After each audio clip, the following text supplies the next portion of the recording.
Hello नमस्कार दोस्तों। आज हम आप लोगों को संगम युगीन प्रशासन के बारे में बताने वाले हैं।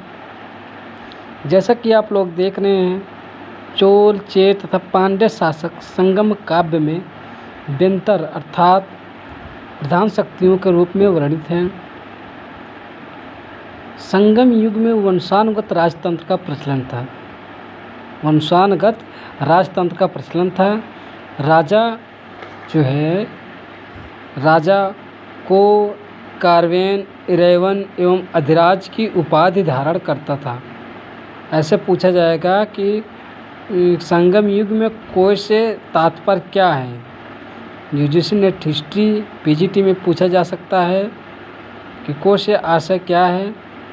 को जो है संगम काल में, अब आगे हम देखते हैं, देवता एवं राजा दोनों को कहलाते थे। अर्थात को जो है संगमकालीन एक उपाधि थी, किनकी? देवता एवं राजा की। ठीक, देवता एवं राजा दोनों को कहा जाता था। ठीक, विजयी राजा 7 पराजित राजाओं के मुकुटों की माला पहनकर अपनी विजय मनाता था। कितनी? 7 पराजित राजाओं। ठीक, इससे राजा को एक विशेष स्थिति प्राप्त हो जाती थी। राजा के दरबार को नालवे कहा जाता था। क्या? नालवे का सबसे बड़ा उत्सव क्या था? पुरनल था। क्या था? पुरनल था। ठीक, ये समझ लीजिए। यूजीसी नेट हिस्ट्री पीजीटी में संगमकालीन प्रशासन के बारे में भी एक दो क्वेश्चन आने की संभावना रहती है। तो पुरनल क्या था? राजा का जन्म दिवस था। क्या था? जन्म दिवस था। आगे हम बात करते हैं, ब्राह्मणों का प्रशासन में महत्व था। ठीक, क्या था? महत्व था। राजा के आवास की रक्षा करने हेतु सशस्त्र महिलाओं नियुक्त होती थी। यौन क्या थे? व्यापारी थे। ठीक, यौनों को मदुरा में महल के दरबारों एवं सड़कों पर पुलिस के रूप में नियुक्त किया जाता था। अब आगे हम चलते हैं। ये मुख्य है कि संगम युग में उत्तराधिकार का नियम स्पष्ट नहीं था। इसके लिए कभी कभी युद्ध भी हुआ करते थे। आप लोगों को साफ नहीं दिख रहा होगा, देख लीजिए। समझ लीजिए, इससे बाहर कुछ भी नहीं आने वाला है। राजा के पुत्रों को इलैगो कहा जाता था। क्या कहा जाता था? राजा के पुत्रों को इलैगो कहा जाता था। लेकिन वह पुत्र जो युवराज बनेगा कोमहन कहलाता था। कोमहन राजा को प्रशासनिक कार्य में मदद देता था। ठीक, आप लोग ध्यानपूर्वक देख लीजिए। ये समझ लीजिए, इससे बाहर संगम युगीन प्रशासन से कुछ भी नहीं आने वाला है। आप लोग यही पढ़ लीजिए बस। उसके बाद हम इनके मंत्रियों के बारे में बात करते हैं। आप लोग देख रहे हैं, साफ दिख रहा है कि नहीं? आप लोग साफ दिख रहा है।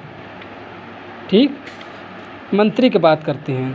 तो राजा को प्रशासनिक कार्यों में मदद देने के लिए पंचावरम नामक संस्था थी। क्या थी?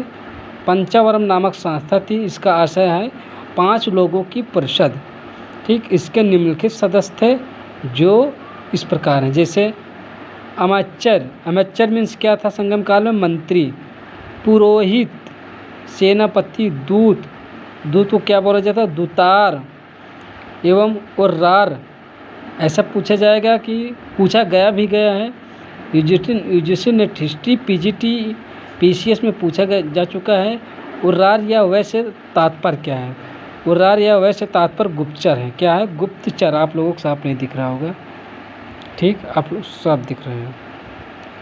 उसके बाद मंगुलम अभिलेख में मोती वाणिज्य से जुड़े कल्तिक अधिकारी की चर्चा है। कंतिक सर्वोच्च लेखाकार था। ऐसा पूछा जाएगा कि संगम काल में कंतिकन से आशय क्या है? तो कौन है? सर्वोच्च लेखाकार। मनरम जो है राजा का न्यायालय था। ठीक, संगम काल में राजा का न्यायालय क्या कहलाता था? मनरम।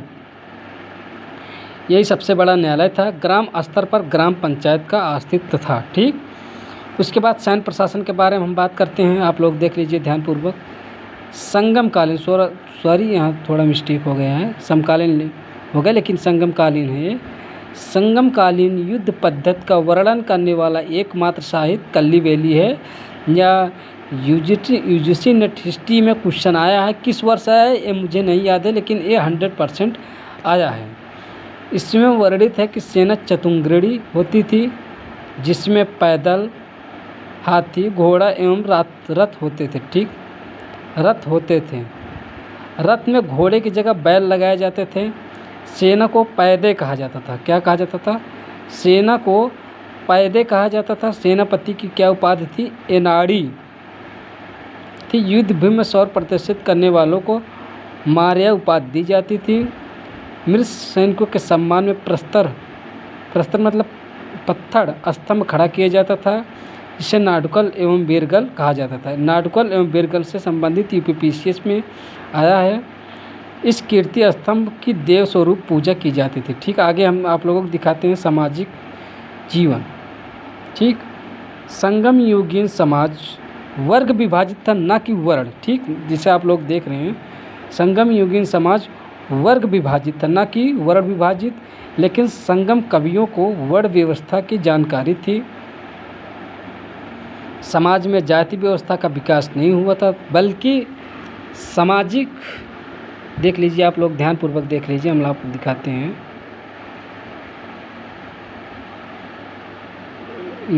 बल्कि सामाजिक विभाजन का आधार कुटी था।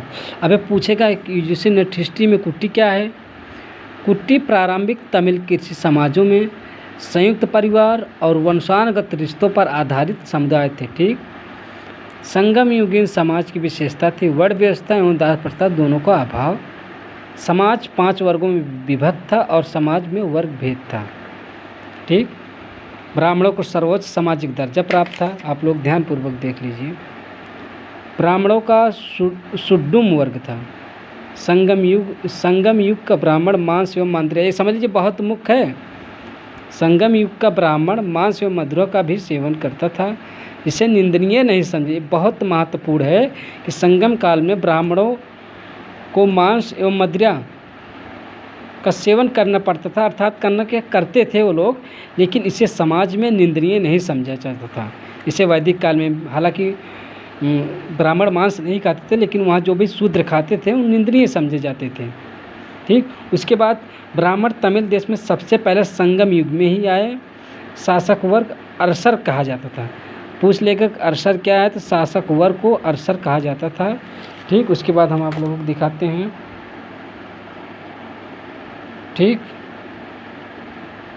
बेल्लार वर्ग का प्रमुख बेलीर होता था। बेल्लारों के 2 उपवर्ग थे, जैसे धनी बेल्लार या वल्लाल। इसमें सैनिक एवं असैनिक दोनों प्रकार के अधिकारी होते थे। बड़े कृषक भी इसी वर्ग में आते थे। समझ लीजिए आप लोग कि धनी बेल्लार या वल्लाल में बड़े कृषक भी इसी वर्ग में आते थे। चोल राज में बड़े कृषक को क्या कहा जाता था? बेल। ये समझ लीजिए, चोल काल संगम कालीन चोल राज्य में बड़े कृषक को बेल एवं अरसू तथा पांड्य राज्य में कबीदी कहा जाता था। आज के लिए सिर्फ इतना ही दोस्तों।